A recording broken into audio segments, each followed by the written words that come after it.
A very good morning to one and all. On behalf of Entrepreneurship Department, I welcome you to the celebrations of World Entrepreneurs Day.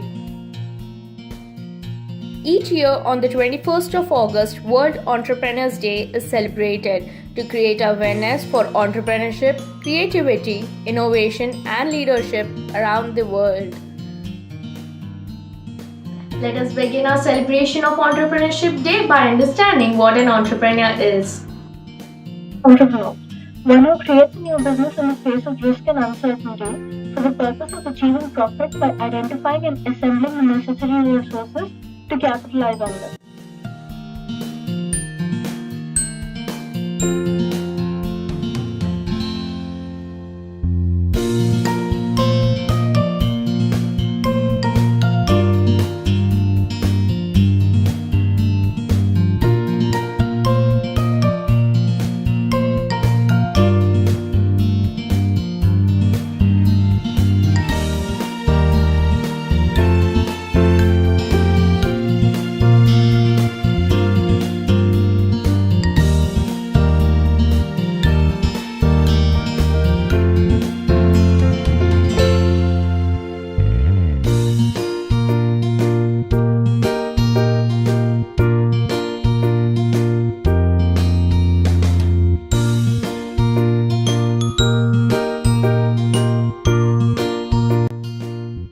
Now, let us understand the types of entrepreneurs.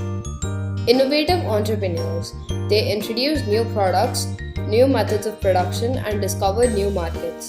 They build modern capitalism. They're aggressive and exhibit cleverness. For example, Walt Disney, inventor of Disney.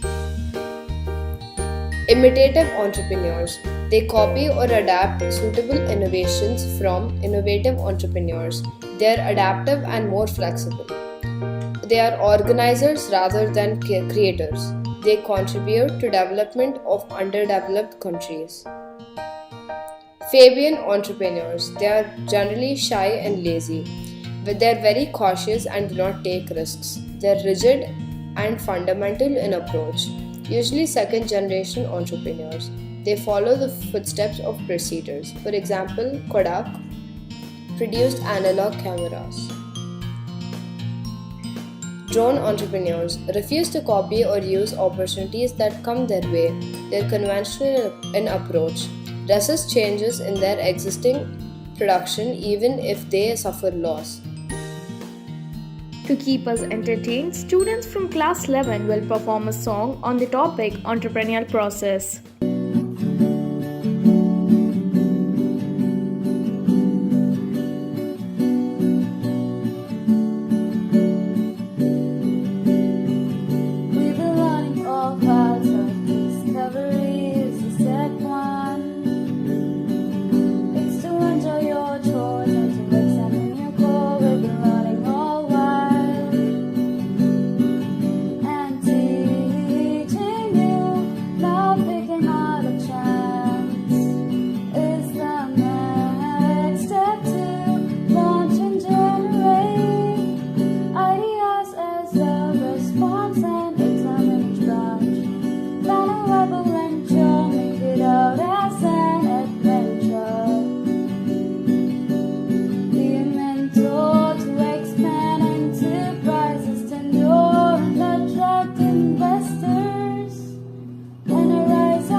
Now, let us take a look at the qualities and ethics followed by an entrepreneur. Ethics refers to moral principles that prescribe what humans ought to do, usually in terms of rights, duties, and benefits to society. Ethics, for instance, means those standards that impose the reasonable obligations to refrain from bias, controlling nature, and stealing. Let's just say that at its simplest, ethics is a system of moral principles. Importance of ethics. Though ethics don't seem very important to us, they determine the success and failure of an enterprise. Some of the essential ethical standards an entrepreneur needs to follow are providing quality and correct quantity of goods to consumers, keeping in mind the environmental issues during production, paying the minimum and correct wages to the workers, not to use child labor in their production, and the judicious use of natural resources. Let us now understand the importance of entrepreneur. Many big people to all my salute. Welcome back to our news channel Awesome TV, and I'm your favorite interviewer Diksha. Okay, today we have two very awesome guests with us. Awesome. Yeah, two very important guests are coming live with us today. So without any delay, let's welcome them.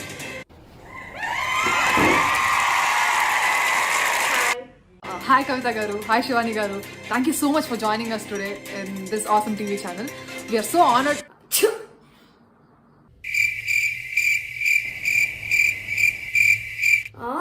Continue. Okay, we're very sorry for that. Okay, let's get straight into the point. Today we gathered here to ask you the most awaited, the most important question of the country. How are entrepreneurs helpful to our Indian economy? Are they really? Entrepreneurs in Indian economy, they only care about their personal use. They don't care about the country or the society. Why do you think whatever they do or their business helps their economy? If there's anything, no, it only destroys our environment. The factories and everything that they produce, it only pollutes our environment. That is what everyone thinks about us entrepreneurs, God, everyone thinks entrepreneurs don't help out in the country's economy, only work for the selfish use. Whoever thinks that, you guys are completely wrong. These days, we entrepreneurs are helping out the country in many ways. We are creating new businesses. We create social change. We develop the community. And most importantly, we add to the national income. Entrepreneurial ventures literally generate new wealth. Entrepreneurs locate and exploit opportunities. They convert the latent and ideal resources like land, labor, and capital into national income and wealth in the form of goods and services. They help increase net national product and per capita income in the country. Any doubts? Thank you so much Kavita Garu and thank you so much Shivani Garu for educating our uneducated cameraman and also a lot of our audience. It's a pleasure having you with us today. Sure, anytime. Anytime? No, not anytime. Anytime we're free. Thank you for having us. Thank you. Bye. Now we have a presentation on exploring opportunities by an entrepreneur by the students of class 12. So let me begin by answering a very basic question. What exactly is sensing an opportunity? Sensing entrepreneurial opportunities is a process of perceiving the needs and problems of the people and society and arriving at creative solutions, converting these solutions into opportunity and then into an enterprise. Factors involved in sensing opportunities. Let's know about the factors involved in sensing an opportunity. To sense an entrepreneurial opportunity, the entrepreneur employs various skills that he possesses. He employs his sharpened skills of observation, analysis, and synthesis to identify an opening so that he can get an idea. The most important factors involved in the process are: first, ability to perceive and preserve basic ideas which could be used commercially; second, ability to harness different sources of information; and third, vision and creativity. Let's continue our celebrations by looking at the environmental factors affecting the entrepreneurs. Pestle analysis. Pestle analysis is a framework or tool used by marketers to analyze and monitor macro-environmental or external marketing environment factors that have an important impact on an organization, the result of which is used to identify the threats and weaknesses which are used in a SWOT analysis. PESTLE stands for P, political, E, economic, S, social, T, technological, E, environmental, L, legal, and E, ethical. For example, the environmental factors for the Coca-Cola company are: the first factor is political factor. The company needs to follow Food and Drug Association rules to provide people with right beverages. The changes in laws and regulations such as accounting standards, taxation requirements, and foreign jurisdictions also affect the company. It also faces import and export restrictions in different countries. The second factor is economic factor. It includes currency fluctuations, interest rates, economic growth, and high inflation rates. A strong currency rate can make exporting products more difficult as the transportation price would go up, and a positive economical change would rise Coca-Cola's demand in the economy. The third factor is social factor. Main social factor that affects Coca-Cola is the way they operate in different countries, meaning they need to operate under different cultures. Therefore, Coca-Cola needs to develop and produce new flavors that will suit the needs and wants of different cultures. The other social factor would be change in lifestyle of consumers. Today, people are more concerned towards their health, so Coca-Cola company needs to focus more on Diet Cokes. The next factor is technological factor. It will include using high technology in producing fine products in short period of time, which means using more technology and less labor. It will also include using social media for advertising and campaigns. The fifth factor is ecological factor. For the company, it will be the increasing global warming and climate change. Due to this, it needs to cut down the use of carbon. Also, they need to pay more attention towards using recycled cans and using water efficiently. And the last factor is legal factor.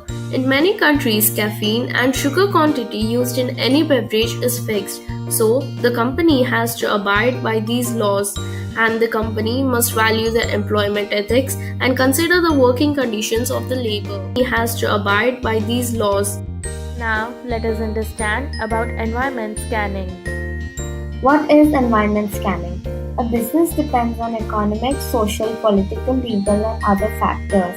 These factors are considered as the business environment. Business environment is defined as the conditions and forces external to a business unit under which the business operates.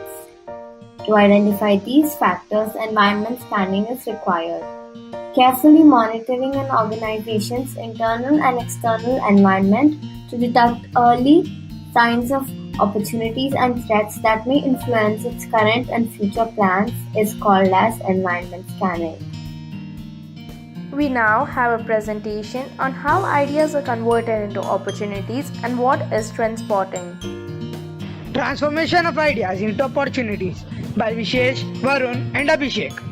Idea and the opportunity. In a sense, generating idea is relatively an easy exercise, especially if it is done in groups. However, this process can also become a wild goose chase because all ideas need not necessarily become sound business opportunities. We have to assess it in terms of potentiality of the opportunity. Steps involved in this type of investigation are discussed below. So the next topic is trend spotting. What is trend spotting and why is it crucial for a business? Trend spotting essentially includes identification of new trends. This is very crucial to be undertaken because trends tend to change rapidly. Trend spotting also helps the entrepreneur to understand the requirements of the market, using which he will be able to manufacture products in sync with the market trends.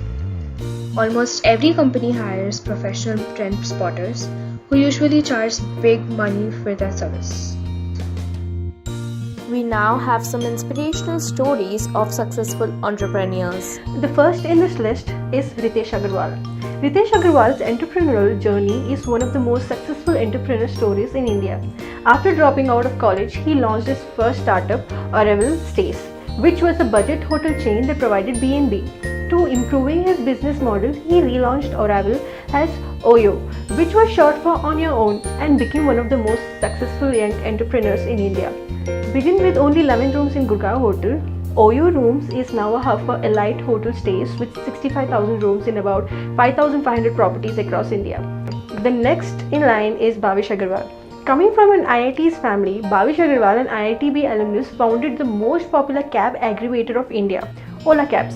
He received the M Billionth Award South Asia 2013, the Best Startup of the Year by IAMAL, and got listed in the 30 under 30 by Forbes. This young man revolutionized the cab service in India by connecting it well with smartphones. The only thing that made Ola Cab different from other cab services at that time was the full use of smartphone and GPS technology that made it easier for the user to board the car and travel. He achieved all this after quitting from a lavish job at Microsoft. No one supported his idea, but it was his strong will, determination, and power to take risk in life that led him to the pinnacle of success. Today, he is one of the most successful entrepreneurs in India. Let us move ahead by understanding what is creativity and innovation. So, let's get to know more about creativity. Creativity is important because it is the first stage in the process of innovation. Arguably, one of the first tasks demanded as an entrepreneur is to manifest creative ability through conceiving of new market opportunities. As new entrants, entrepreneurs often justify themselves upon the same dimensions as creativity. Those are novelty, usefulness, and appropriateness. What is innovation? It involves the translation of a useful idea into an application which has commercial value. It takes persistent efforts to work out analytically the details of enterprise, to develop marketing strategies, organize funds, and strategize operations. Let us now have a look at the top 10 women entrepreneurs. Malika Srinivasan, she is the director of Tractor and Farm Equipment. Priya Paul, she is the chairperson of Apijay Park Hotels. Sulaja Firodia Motwani, she is JMD in Kinetic Motors. Neelam Dhawan, she is a MD in HP India. Simone Tata, she is the chairperson of Trent Limited. Indu Jain, she is the founder president of the ladies wing of FICCI. Chandana Kochar, she is the MD and CEO of ICICI Bank. Kiran Mazumdar Shah, she is the CMD of Biocoin. Naina Lal Kidwai, she is the country head of HSBC Bank. Indra Noy, she is the chairman and CFO of Pepsi Company. Now we have a presentation on business plan and its components. What is a business plan? It's basically a formal statement of a set of business goals, the reasons they are believed attainable, and the plan for reaching those goals, along with the background information about the organization and team attempting to reach those goals. Thus, a business plan is a comprehensive project report which not only encompasses the entire range of activities which are being planned in the business, but also it helps to understand the feasibility and viability of the proposed venture. B. Facilitates in assessing and making provisions for the bottlenecks in the progress and implementation of the idea. And C. Discusses the potential for success of the project along with the risk factors involved. Generally, business plan outline sequentially has following components or parts. First, introductory cover page or general introduction. Second, business venture. Third, organizational plan. Fourth, production plan. Fifth, operational plan. Sixth, human resource plan. 7. Marketing plan. 8. Financial plan. 9. Miscellaneous or appendix. What exactly is organizational plan? Organizational plan is that part of business plan that describes the proposed venture's form of ownership. It provides detailed information about who has what kind of authority in the enterprise and how each member of the enterprise deals with the other while executing their own managerial functions. Hello everyone, and now we're going to talk about production plan. Production planning is the planning of production or manufacturing modules in a company or industry. It utilizes the resource allocation of activities of employees, materials, and production capacity in order to serve different customers. Production planning includes confirming products to be made, production volume, capacity planning, materials required, scheduling timelines, etc. This is important for manufacturers who want to maximize efficiency, reduce costs, and have a sustainable production cycle. A good production plan minimizes lead time, which is the amount of time that passes between the placing of an order and completion and delivery of that order. Operational plan. What is operational plan? An operational plan is a detailed plan that offers a clear cut of how a department, section, or a team will work to realize the goals of its organization. It maps out the daily tasks in an organized manner to remove any misunderstandings. The operational plan is restricted to one part of the company. It is focused on the process, inventory, equipment, production, and products and services. It uses the financial ratio of a company to analyze and identify the profitability and thus creates plans to increase the market share. The marketing plan describes the market conditions and strategies related to how products and services will be distributed, priced, and promoted. This document is a guideline regarding the marketing objectives, strategies, and activities to be followed by the new enterprise to compete and operate in the marketplace. Manpower planning is a process by which an entrepreneur ensures that he or she has the right number of people and the right kind of people with appropriate skills at the right place and the right time to do the work for which they are economically most suitable. Human resource is of paramount importance for the success of any organization. An organization's performance and resulting productivity are directly proportional to the quantity and quality of its manpower. Thus, the best assurance that the enterprise will flourish requires the entrepreneur to properly plan out for a rich and continuous supply of qualified personnel.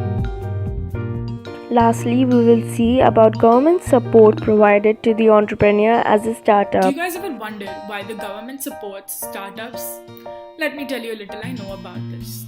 There's not only one factor why government helps startups, so let's talk about them all. Employment. Yes, employment is the most major factor that looks small but it affects a lot. Most of the people won't find the perfect jobs for them due to lack of skills. Imagine you're a graduated electrical engineer. So you go to an interview where the interviewer has already attended a lot of engineers. He will only select the person having some different coding skills and management skills. Even if we talk about India, the employment rate is too low. India needs good startups so different people can work there as per their interests. With new businesses, government will get more taxes and the GDP of India will grow. Scheme 1 Single Point Registration Scheme, also known as SPRS. The Single Point Registration Scheme was launched in 2003. It is managed by Small National Industries Corporation, also known as NSIC. NSIC registers all micro and small enterprises in India under the Single Point Registration Scheme to enable them to participate in government purchases. All central ministries, departments and PSUs shall get an annual goal of minimum 20% of the total annual purchases of products produced. About 358 items are reserved for exclusive purchase from MSMEs. Scheme 2 Credit Guarantee Fund Trust for Micro and Small Enterprises, also known as CGTMSE. This scheme was set by the Government of India to provide business loans to micro-level businesses, small-scale industries and startups with zero collateral.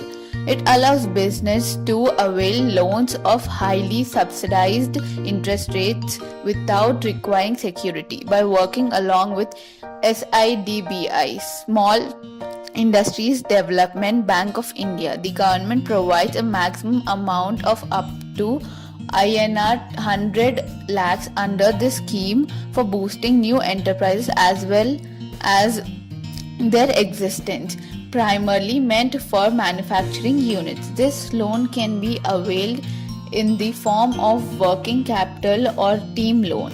Thank you.